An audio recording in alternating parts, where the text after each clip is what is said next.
It's football certainly coming here in central Massachusetts, but it's baseball season, right? Isn't that what the weather tells us? The spring season. The Pawtucket Red Sox, they got a win in Buffalo tonight after enduring a fog delay.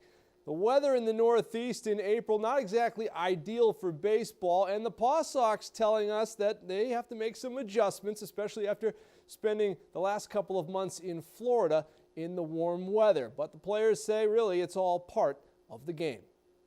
Deal with it, move on, play the game, and you know, I'll be honest with you, I've never really thought about how cold it was in the batter's box. Now, standing out in the outfield might be a different story, but as far as just sitting there at the plate, it's never crossed my mind. So it's just one of those things where you fight it, you play with it, and you keep going. 2 months in Florida definitely warms up the blood a little bit, and then having to come up here is, it's definitely taking a little bit of adjusting to. I got off the plane and I was like, ugh.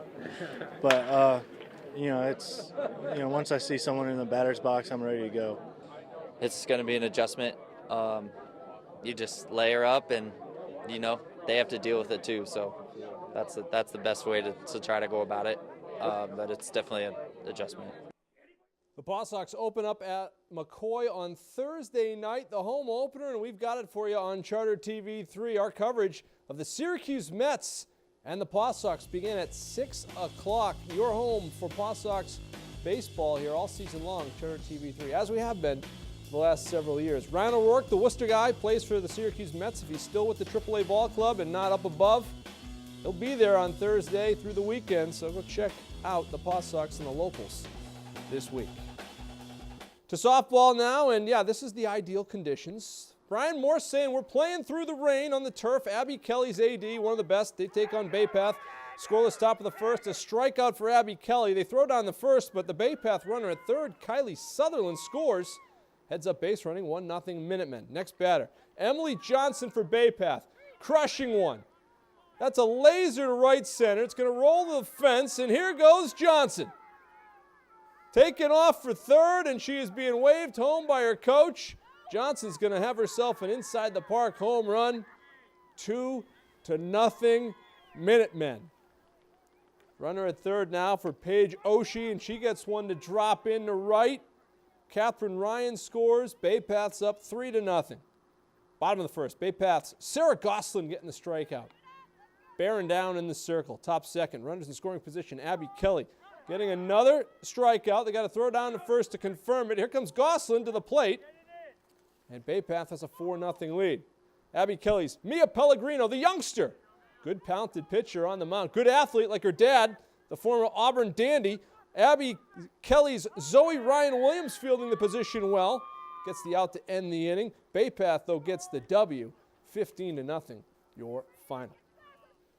St. John's hosting Nipmuc. Early season showdown in Central Mass Lacrosse. Second quarter, 8-1 St. John's.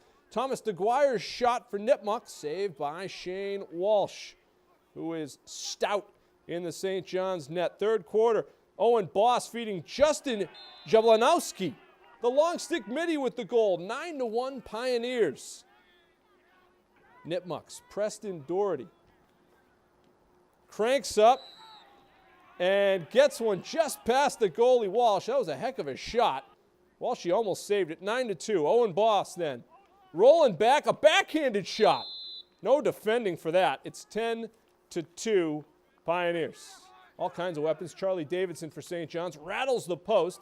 Pioneers collect the ground ball, and then they get it back to Davidson, and he just rips it under the crossbar. I'd like to get a gun on that one to see how much that thing was flying. That'd be 100 miles an hour. Luke DeFlameri, sick feed for Boss for the goal. He had 5 goals, did Boss. St. John's wins 15-3, your final. That's it. Good stuff. Yeah. Well, that's going to do it for us here on Worcester News Tonight. For Andy Lacombe, I'm Anna Botari. We'll see you back here tomorrow.